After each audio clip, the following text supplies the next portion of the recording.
வீட்டுக்கு வெளியில் வாசலில் இருக்கிற அந்த மரத்தை அடர்ந்து வளருது அப்படின்னு கழிச்சு கழிச்சு விட்டுருப்பாங்கங்க. ஆனால் சொன்னால் நம்ப மாட்டீங்க, இந்த மரத்துக்கு கீழே நீங்கள் ஒரு 5 நிமிஷம் நின்னீங்கன்னா ஏசி ரூமில் இருக்கிற மாதிரி ஜில்லு ஜில்லுன்னு இருக்குங்க. வீட்டுக்குள்ளே கூட இப்படி குழு குழுன்னு இருக்காது. அதோட மலர்களும் அவ்வளோ ஒரு வாசனையாக இருக்கும் இந்த மரத்துக்கு கீழே. இந்த மரத்தை பற்றி கேள்விப்பட்டிருக்கீங்களா? புங்க மரம். ஆக்சிஜனை அதிக அளவு உற்பத்தி செய்யக்கூடிய மரங்களில் மூங்கிலுக்கு அடுத்தபடியாக இந்த புங்க மரத்தை சொல்லலாங்க.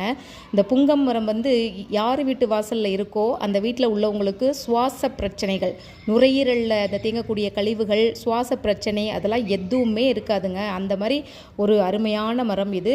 அந்த மரத்தை அதை அனுபவித்து பார்த்தவங்களுக்கு இந்த மரத்தோட மகிமை ரொம்ப நல்லாவே தெரியும். வீட்டு வாசலில் எல்லார் வீட்டு வாசலையும் இது அவசியம் இருக்கணும். ஏன்னா இப்போ இருக்கிற காலகட்டங்களில் நிறைய பேருக்கு சுவாச பிரச்சனை, மூச்சு விடுறதுல சிரமம் இருக்குது. அவங்கெல்லாம் இந்த மரத்துக்கு கீழே இந்த மரத்துலேருந்து வரக்கூடிய அந்த காற்றை சுவாசம் பண்ணினோன்னா நுரையீரல், மூச்சு குழாயில் இருக்கிற அடைப்புகள் அத்தனையும் நீங்கும். இந்த மலர்கள் பார்த்திங்கன்னா அதில் குட்டி குட்டியாக ஒரு அந்த தேனீப்பூச்சி மாதிரி பறக்கும். அந்த வாசனை அப்படியே கமகமன்னு அப்படியே நிற்கவே அவ்வளோ ஆசையாக இருக்கும். அது கீழே கட்டில் போட்டு எங்கள் கிராமங்கள்லாம் படுத்திருப்பாங்க.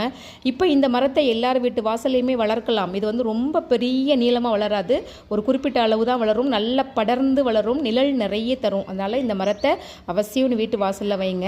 இதில் இன்னும் முக்கியமாக என்ன சொல்லலாம்னா, இந்த மரத்திற்கு கீழே நிற்கலாம். இன்னொன்று, இந்த மரத்திலுடைய வேர்கள் இந்த சரும கோளாறுகளை நீக்கக்கூடியது. சருமத்தில் இருக்கக்கூடிய அந்த புண்ணு இந்த வேர்களை நீரில் காய்ச்சி இந்த முகத்தை அலம்புனோன்னா தேக ஆரோக்கியம், சரும கோளாறுகள்லாம் கிடைக்கும், முகப்பொழிவு இதுக்கு கிடைக்கும்.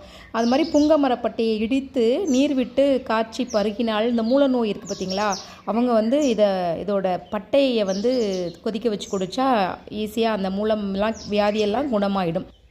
எங்கள் கிராமங்கள்லாம் இந்த ஆடு மாடை வயலில் மேய்க்கிறதுக்கு, புல் மேய்க்கிறதுக்கு அழைச்சிட்டு போகும்பொழுது மாடுகளெல்லாம் மேய விட்டுட்டு இந்த புங்க மரத்துக்கு கீழே தான் எங்கள் முன்னோர்கள், எங்களுடைய கிராமத்தில் உள்ளவங்கள்லாம் அங்கே அதில் மாட்டிட்டு, சாப்பாட்டு தூக்க அந்த கிளைகளில் மாட்டிட்டு அங்கே தான் ஒரு துண்டை விரித்து படுப்பாங்கங்க. எவ்வளோ வெயில், எவ்வளோ இது இருந்தாலும் தெரியாது.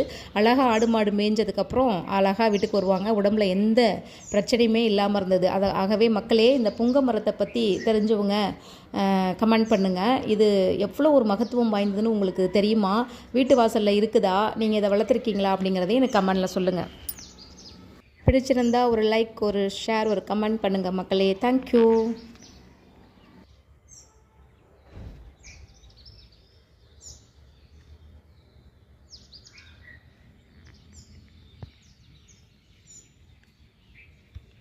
இந்த மரத்தோட இலை அல்சரை குணமாக்கக்கூடியது. இந்த வாய் புண்ணையும் இது அகற்றும். இந்த தண்ணியில் இந்த 2 இலையை பறித்து போட்டு கொதிக்க வச்சு குடித்தோன்னா வாயில் உள்ள புண்கள் ஆறும் அப்படின்னு சொல்லியிருக்காங்க. 2வது, இந்த பூக்கள்லேருந்து பிரித்தெடுக்கிற எண்ணெய் இந்த சித்த மருத்துவத்தில் ரொம்ப முக்கியமான இடம் பெற்றிருக்கிறது இந்த புங்கை மரம்.